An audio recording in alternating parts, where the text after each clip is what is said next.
Ladies and gentlemen, boys and girls, welcome back to another episode of Bet the Over. I'm your host, Kev Bo, and we got a special episode today. We're going to be breaking down some of the top prospects I think the Giants might target in this upcoming draft.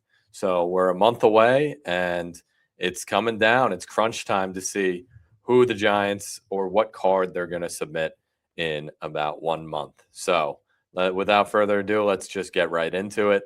First guy, first round, you probably heard of both the prospects I'm about to discuss, but first guy I think the Giants should target at pick number 5 is Sonny Styles. We got 6'5", 244 pounds, athletic freak with a production score first in the combine, first athleticism score in the combine, giving him the first overall rank in the combine. So, in every player, I'm going to give strengths and weaknesses. All of these updates are according to NFL.com. So strengths, we got lines up the defensive front and makes adjustments if needed, disciplined in shifting through pre and post snap eye candy, pops and separates from climbing blockers, constricts run fits by using his size, scraped quickly to the action without losing leverage, impressive talent for slipping through traffic, versatility, athleticism, depth, great depth, and impeccable tackling.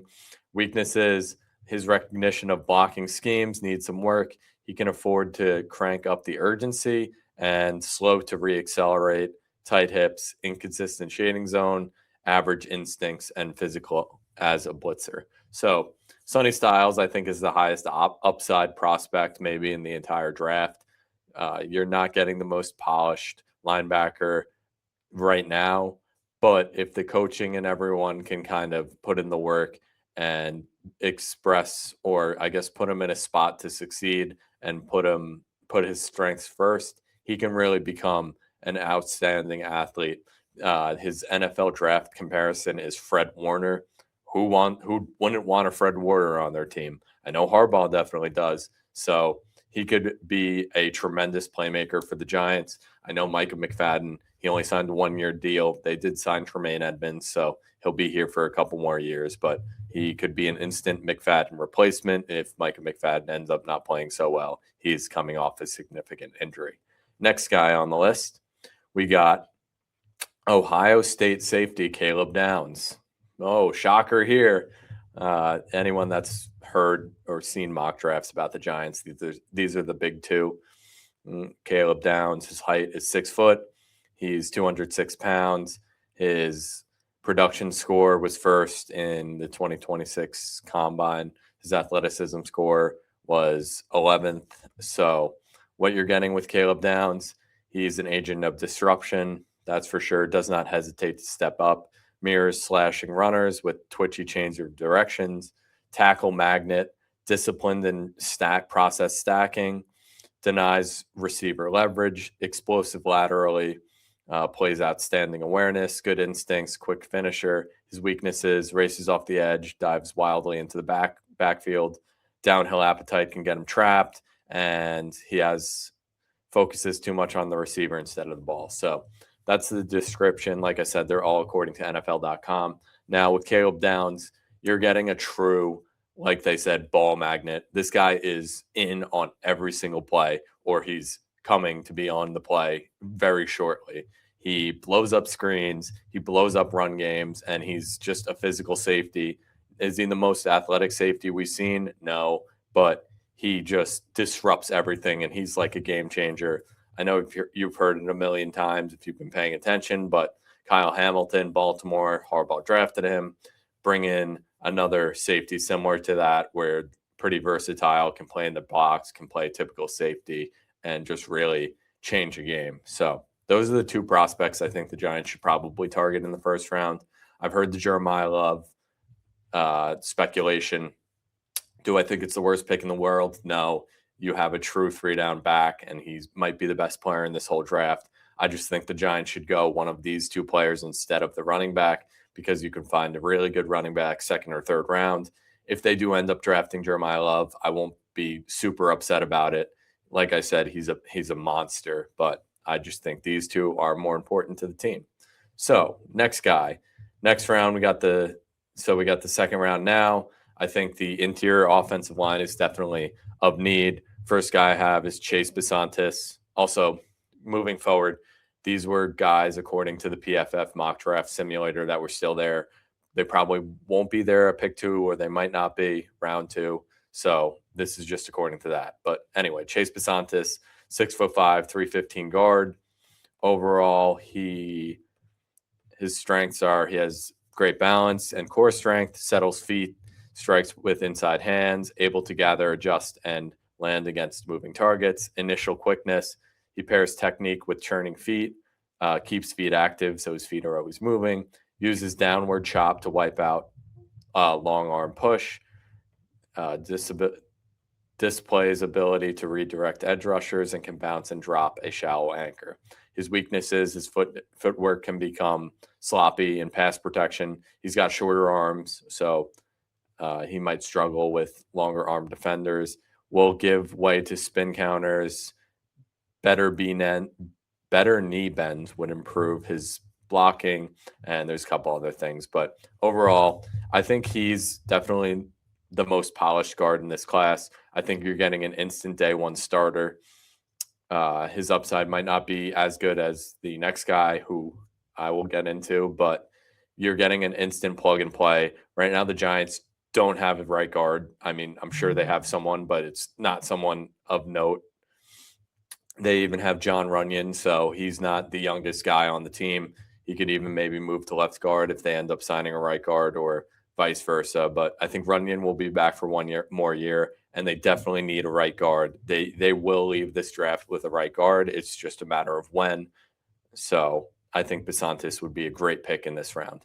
Next guy, we got Oregon Emmanuel Pregnon, 6'4", 314. He's got 33 5/8 inch arms.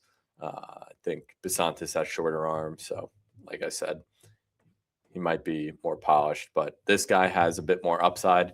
Pregnon, his strength is he's broad built with excellent lean muscle mass, does a nice job adjusting and fitting blocks or filling blocks, plays with precision, glass eating, field demeanor, powerful in upper body and core strength, plays the game with consistent forward push, able to short set and protects with active hands.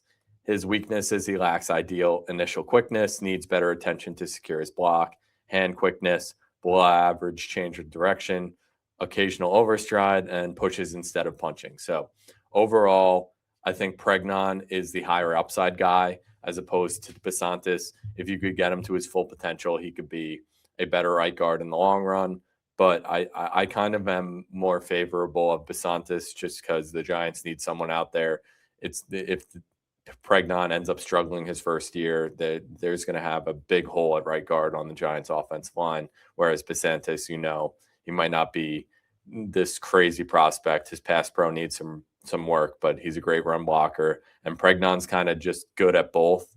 Whereas Besantis is, I think, great at run game, and his pass blocking needs a little bit of work. But those are the two guards I think the Giants should address. In the second round, they can go interior offensive line, interior defensive line, cornerback, or this next position, wide receiver. This one I think is less likely. I just put him out there because I think he was a pretty good value in the second round. Casey Concepcion, Texas A&M wide receiver. He's 6 foot, 196 pounds. Now, I think it's less likely they're going to go this route just because they signed Darnell Mooney last week or 2 weeks ago. They're similar stature. I think they'd both be kind of wide receivers too, alongside of Malik Neighbors. The strengths of Casey Concepcion: outstanding acceleration for the first 15 yards, punishes missed jam attempts, elite short area footwork, can run every route, maintains distance from grabby coverage, separation burst, great zone pocket awareness. His weaknesses: possesses average top end speed, so he's not that super deep threat that you would think you're getting like the Calvin Austin they signed. And even I think Mooney's top end speed is kind of higher than his. His routes are fast but lack setup, high drop total working into the teeth of the defense, or higher drop total. Yeah, that's a big knock I've heard on him. He is not very consistent with catching. It might be Darius Slayton 2.0 if they end up taking him, but he might take Darius Slayton's role, maybe in the slot, like I said, Mooney's probably the outside guy, but that's Casey Concepcion. I just think, like I said, he's kind of a value at this point. I think he'll probably go late first, but if he's there, he's definitely someone you can consider. Next guy I have on the Giants list is not the third round because they gave it up for Jackson Dart. It's the fourth round. So this guy, cornerback Malik Muhammad, height 6 foot, weight 182. Let's get to his strengths. He ran a 4.42 corners, 40. So that's pretty good, although not elite. He maintains field vision on every level, above average in reading and matching routes, defensive reading and driving from depth, makes well-timed leaps to attack high points, fluid, lateral, and change of direction, good positioning in this run game. His weakness is he's a slender frame. Like I said, he's only, 180-something pounds? 182 pounds. So he might struggle against bigger wide receivers. Think of A.J. Brown, maybe like a DK Metcalf, someone along those lines. So he can get out-muscled. Catching a top-end route will lead to penalties, and lack of tackle strength will show up. So he's a bit of a smaller corner in terms of weight. His height is pretty good. I think it was 6'1", but he's a really good man coverage corner. The Giants are kind of in a weird spot where they have 3 number 2s. They have Paulson Adebo, they have Greg Newsome now, and they have Drew Phillips, who's the slot guy, who are all, I'd say, are good, but none of them are really great. And you would think, why would you sign another probably corner 2 or 3? This is more of like a depth with high upside signing. I mean, the Giants' corner room are those 3 I just named. And then the next guy in line is Deonte Banks. If Deonte Banks plays any sort of defense this year, the secondary room is in a very, very bad spot. The only time I want him to see the field is returning kicks because he's actually good at that. But this adds just some more depth with upside. Greg Newsome, I think, was only a 1-year deal. So maybe next year you bring Muhammad into the mix after Newsome either leaves, or hopefully Newsome has a great year and they re-sign him. But that's a backup plan for that. Next guy we got, Xavier Harris, big defensive tackle, 6'8", 330 pounds, 34 5/8 arms. So with Harris, we got strengths. He's massive with a rare combination of size, length, and pass and power. I mean, where else can you find a 6'8", 330-pound man? Can align at multiple spots, uses length to create separation from blocks, quick block recovery, long lateral strides, has more bull rush upside, generates knockback power, block 6 kicks during the air. So I guess he's a special teamer. Harbaugh would love that. Weakness, high cut build leads to waist bends, inconsistent body control, below average block command, footwork and agility fall below average, rushes with narrow base, and needs better hand placement. So with Harris, the main reason I think the Giants should look at him in round 4 is there are better defensive tackles, I think, in terms of production on the board. However, he's a true defensive tackle run-stopping guy. And the Giants, like I say every video, had, I think, it might have been the worst. I think it was the worst run defense in the league. They were giving up like 5 yards per carry, which is unheard of. So they definitely need to bulk up that defensive line. Dexter Lawrence can't do it all. He's eating 2 blocks every play, and he underperformed. And bringing in Harris would probably make them the 2 biggest defensive tackle duo in the league. I think they're both like 6'8", so that'd be a pretty fun, exciting sign, especially later in the draft. You're kind of looking for more guys that can potentially have bigger upside because they're a later round pick. They're not these proven stars. So you want to go for the guys with the most traits. You can't teach 6'8", 330. So that's why I think Harris is a very intriguing prospect. And last guy we got on the list is Chris McClean, defensive tackle, Missouri. He's 6'4", 313 pounds. Similar to Harris, big run stopper.